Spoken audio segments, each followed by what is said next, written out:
Chapter 13. Later that same day, Jesus left the house and sat beside the lake.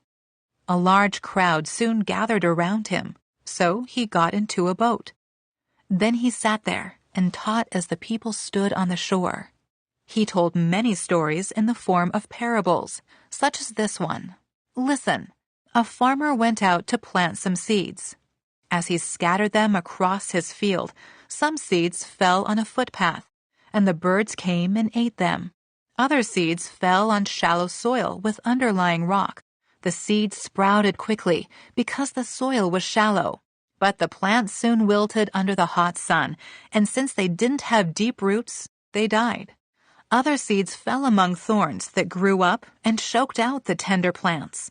Still, other seeds fell on fertile soil, and they produced a crop that was 30, 60, and even 100 times as much as had been planted. Anyone with ears to hear should listen and understand. His disciples came and asked him, "Why do you use parables when you talk to the people?" He replied, "You are permitted to understand the secrets of the kingdom of heaven, but others are not. To those who listen to my teaching, more understanding will be given, and they will have an abundance of knowledge. But for those who are not listening, even what little understanding they have will be taken away from them. That is why I use these parables, for they look, but they don't really see. They hear, but they don't really listen or understand." This fulfills the prophecy of Isaiah that says, "When you hear what I say, you will not understand.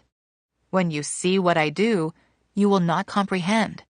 For the hearts of these people are hardened, and their ears cannot hear, and they have closed their eyes, so their eyes cannot see, and their ears cannot hear, and their hearts cannot understand, and they cannot turn to me and let me heal them.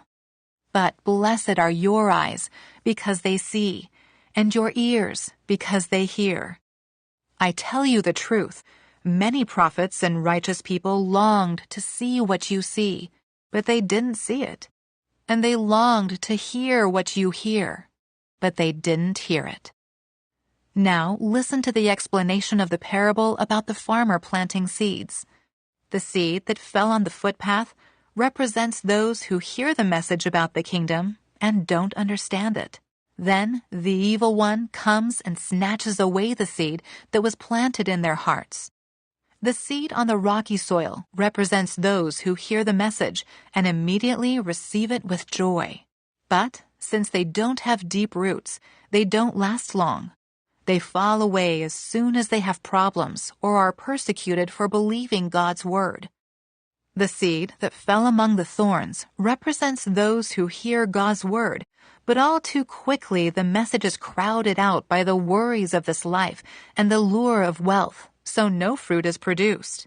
The seed that fell on good soil represents those who truly hear and understand God's word and produce a harvest of 30, 60, or even 100 times as much as had been planted. Here is another story Jesus told.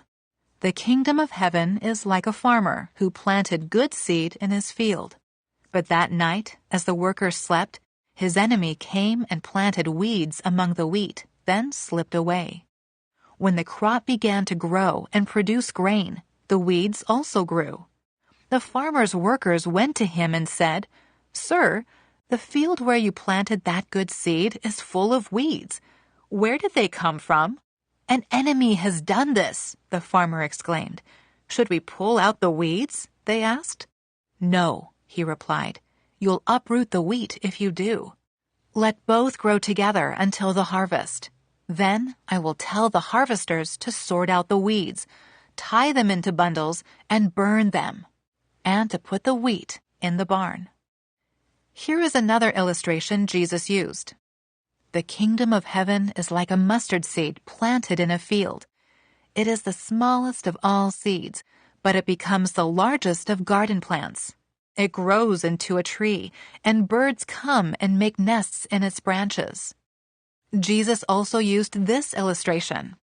The kingdom of heaven is like the yeast a woman used in making bread. Even though she put only a little yeast in 3 measures of flour, It permeated every part of the dough. Jesus always used stories and illustrations like these when speaking to the crowds. In fact, he never spoke to them without using such parables. This fulfilled what God had spoken through the prophet. I will speak to you in parables. I will explain things hidden since the creation of the world. Then, leaving the crowds outside, Jesus went into the house. His disciples said, "Please explain to us the story of the weeds in the field." Jesus replied, "The Son of Man is the farmer who plants the good seed. The field is the world, and the good seed represents the people of the kingdom. The weeds are the people who belong to the evil one. The enemy who planted the weeds among the wheat is the devil. The harvest is the end of the world, and the harvesters are the angels. Just as the weeds are sorted out and burned in the fire, so it will be at the end of the world. The Son of Man will send his angels, and they will remove from his kingdom everything that causes sin and all who do evil.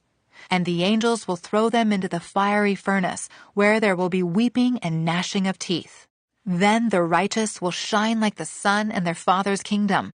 Anyone with ears to hear should listen and understand." The kingdom of heaven is like a treasure that a man discovered hidden in a field. In his excitement, he hid it again and sold everything he owned to get enough money to buy the field. Again, the kingdom of heaven is like a merchant on the lookout for choice pearls. When he discovered a pearl of great value, he sold everything he owned and bought it. Again, the kingdom of heaven is like a fishing net that was thrown into the water and caught fish of every kind. When the net was full, they dragged it up onto the shore, sat down, and sorted the good fish into crates, but threw the bad ones away. That is the way it will be at the end of the world. The angels will come and separate the wicked people from the righteous, throwing the wicked into the fiery furnace, where there will be weeping and gnashing of teeth. Do you understand all these things? Yes, they said, we do. Then he added, every teacher of religious law who becomes a disciple in the kingdom of heaven is like a homeowner who brings from his storeroom new gems of truth as well as old. When Jesus had finished telling these stories and illustrations, he left that part of the country. He returned to Nazareth, his hometown.